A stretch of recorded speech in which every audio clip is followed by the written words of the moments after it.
નમસ્કાર મિત્રો, કપિલ ભટ્ટ અમદાવાદથી. આજે બહુ અદ્ભુત સંયોગ છે. લગભગ બધાને ખબર હશે, ના હોય તો પણ એક વાત કરી દઈએ કે અદ્ભુત સંયોગ એટલા માટે કે આજ શ્રાવણ મહિનાનો સોમવાર અને જન્માષ્ટમી, ખૂબ વર્ષો પછી આ સંયોગ બન્યો છે મિત્રો. તો શિવ અને કૃષ્ણનું સામ્યક ક્યાંક ને ક્યાંક હશે તો જ આ ઘટના ઘટી હોય.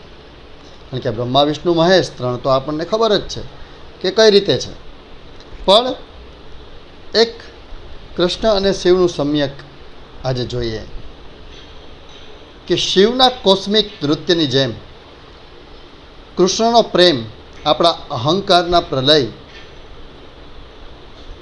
નાશ કરે છે, જે આપણી અંદરની પરમાત્માની સુંદરતાને પ્રગટ કરે છે.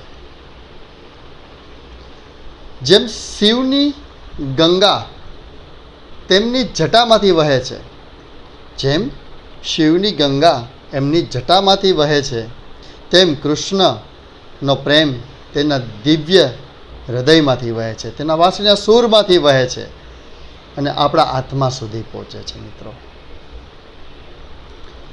કૃષ્ણની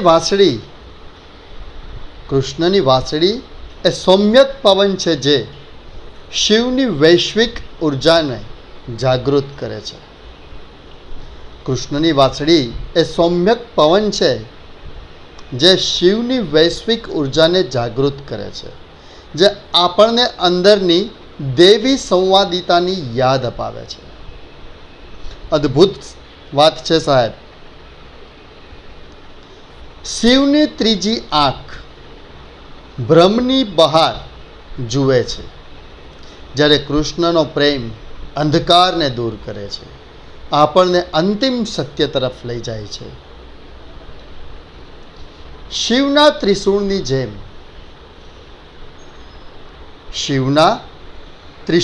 જેમ કૃષ્ણનો પ્રેમ ત્રણેય જગતને વિંધે છે, આપણને દેવી તત્વ સાથે જોડે છે મિત્રો.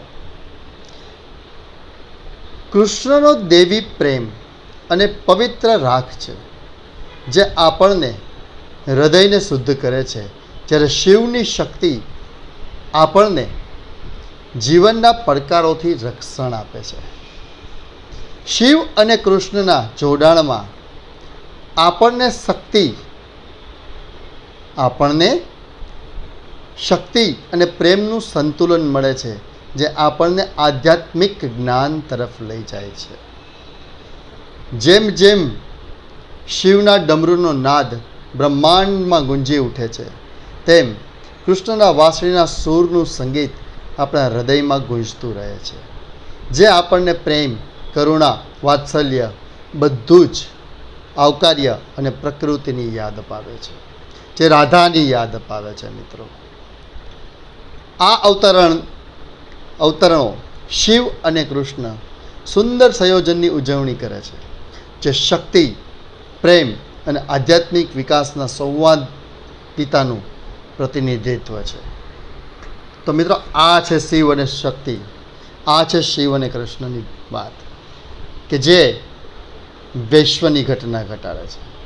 તો સર્વ લોકોને મહાદેવાર અને નંદ ઘેરા નંદ ભયો, જય કનૈયા લાલ કી જય. શ્રી કૃષ્ણ, જય મહાકાલ.